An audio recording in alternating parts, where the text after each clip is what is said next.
Praise the lord. దేవుని నామానికి మహిమ కలుగును గాక. నా పేరు జనీషా. బీబీఎస్ క్లాస్లో ఈరోజు మొదటి రోజులో ఉన్నామండి. ప్రార్థన చేసుకుందాం. స్తోత్రం స్తోత్రం స్తోత్రం పరిశుద్ధుడు పరిశుద్ధుడు పరిశుద్ధాత్మదేవ. అయ్యా, ఈ అవకాశం ఇచ్చినందుకు వందనాలు కృతజ్ఞతాస్తుతులు చెల్లించుకున్నాం తండ్రి.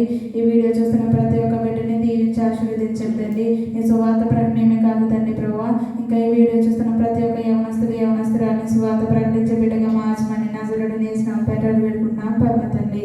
ఆమేన్. పాట పాడుకుందామండి. నా ప్రాణ ప్రియుడా మహనీయుడా నా యేసయ్యా నీతో ఉంటానయ్యా.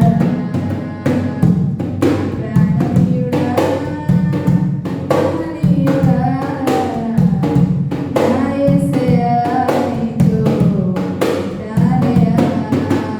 నీవే కావాలేసయ్యా నీతో ఉంటానయ్యా. నీతోనే ఉంటానేసయ్యా నిన్ను విడువలేనయ్యా. నీవే కావాలేసయ్యా నీతో ఉంటానయ్యా. నీతోనే ఉంటానేసయ్యా నిన్ను విడువలేనయ్యా. నా ప్రాణ ప్రియుడా మహనీయుడా నా యేసయ్యా నీతో ఉంటానయ్యా.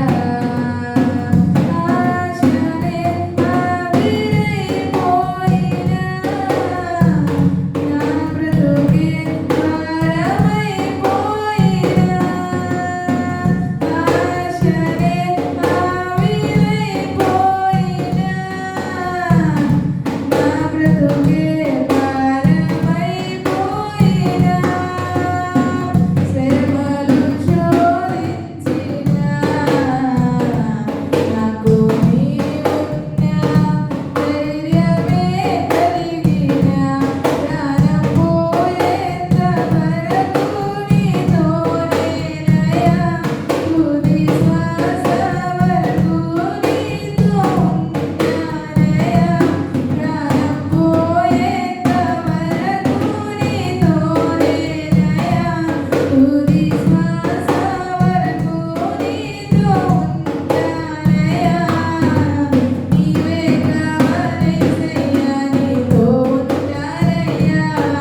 నీతోనే ఉంటానేసయ్యా నిన్ను విడువలేనయ్యా. నీవే కావాలేసయ్యా నీతో ఉంటానయ్యా. నీతోనే ఉంటానేసయ్యా నిన్ను విడువలేనయ్యా. హల్లెలూయా. వాకింగ్ చెప్పుకుందామండి.